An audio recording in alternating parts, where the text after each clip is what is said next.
Maghreb Orient Express, bienvenue à toutes et à tous. Avec nous sur le plateau de MOE sur TV5 Monde, Roda Fawaz, bienvenue à vous. Vous êtes comédien, vous êtes en tournée en France avec votre spectacle On the Road. Vous venez en tout cas de vous produire au centre Wallonie-Bruxelles à Paris. On va vous voir très prochainement cet été au mois de juillet au Festival d'Avignon notamment. L'exil, le déracinement, il en est aussi question en partie dans votre spectacle Roda Fawaz. Ça s'appelle donc On the Road A, avec un petit jeu de mots, Road A, comme votre prénom, Roda. On regarde sans plus attendre un extrait.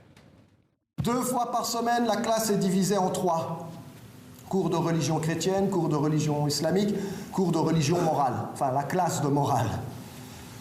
Évidemment, c'est nos parents qui choisissent pour nous. Mais ceux qui sont en classe de morale ont l'air d'avoir des parents super cool. En classe de morale, ils passent leur temps à chanter, faire des dessins, jouer. On ne comprend pas trop le projet de cette religion, mais nous, on les envie.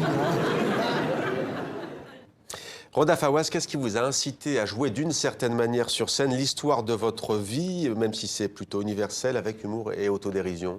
En fait, c'est vrai qu'il y a beaucoup, on entend beaucoup parler de l'identité. Et c'est vrai que pour moi, ce spectacle, c'est un peu une forme de légitime défense. Je trouvais nécessaire d'en parler, mais à ma manière, parce qu'il y a beaucoup de débats politiques qui se font sur cette chose-là. Il y a beaucoup de reportages, beaucoup de documentaires, et en fait, qui sont faits juste peut-être pour attiser une certaine haine, ou pour tirer profit de cette notion d'identité. Et moi, là, j'ai voulu faire un spectacle qui traite de l'identité, mais plus de la notion de conditionnement. Dans l'extrait, on le voit, je parle de la religion, mais parce que c'est à l'école, on m'a mis dans à la religion islamique, et c'est même nos parents qui ont décidé de la religion pour nous.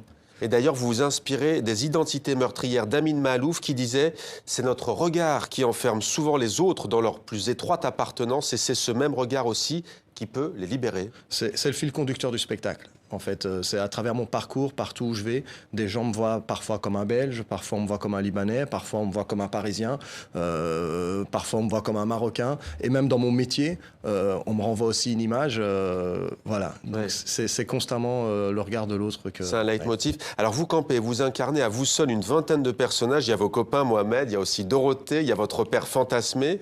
Pourquoi père fantasmé d'ailleurs? En fait, parce qu'il y a une forme d'absence dans le spectacle. Voilà, il y a une forme d'absence, mais il est présent par son absence dans le spectacle, en fait. Donc, voilà. Votre prof de religion islamique, on en a vu aussi un court extrait. Il y a aussi vos familles d'ici et d'ailleurs. En quoi le rire Roda Fawaz peut-il, selon vous, déconstruire au fond ces préjugés, ces clichés, peut-être aussi décrisper les choses? Oui, mais en fait, c'est vrai que quand moi j'ai écrit la chose, et en répétition, c'était quelque chose qui revenait souvent avec mon metteur en scène, Éric De Stark et Angelo Bison, c'était quelque chose de dire...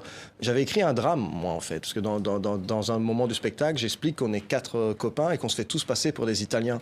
Et c'est vrai que sur scène, on le tourne avec autodérision, ouais. On le fait rire, mais c'est vrai qu'au fond, il y a un drame.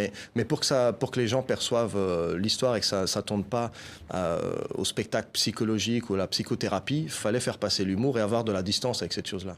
Il reste un peu de temps, je vais me tourner vers vous, cher comédien, cher Roda Fawaz. Belgique, France, vous avez un pied à Bruxelles, un pied à Paris. Il y a eu beaucoup de spectacles autour de Molenbeek notamment. Beaucoup d'attentats ont frappé la Belgique, ont frappé la France. Comment vous, humainement, comment vous, le comédien, vous avez vécu ces événements au juste? On a eu Molenbeek très stigmatisé, notamment... Beaucoup trop d'ailleurs. J'étais surpris de la réaction de la France, des médias français, parce que ça m'a rappelé ce qui s'était passé quand il y avait eu des problèmes en banlieue parisienne et que les Américains avaient fait des reportages complètement fous sur la banlieue, sur la France. Et là, c'est la même chose, c'est ce qui s'est passé avec Molenbeek. C'est que ce que les Français ont reproché aux médias américains, ils l'ont appliqué, vous voulez dire, à cette commune bruxelloise. Oui, parce qu'il faut savoir, et vous avez dit le mot, Molenbeek, c'est une commune bruxelloise. Ça veut dire que c'est comme un arrondissement de Paris, pour que les Français comprennent. Donc, c'est pas du tout quelque chose qui est excentré. Il n'y a pas cette notion-là de banlieue en Belgique ou à Bruxelles. Et donc, c'était très marrant de stigmatiser comme ça une population. Molenbeek, c'est effectivement, c'est des quartiers différents, mais ça ne veut pas dire forcément dangereux, c'est tout. Ça s'est passé, mais c'est plus dur de se remettre en question. Donc du coup, on stigmatise les gens. Pour éviter de se remettre en question aussi, que certains effectivement stigmatisent.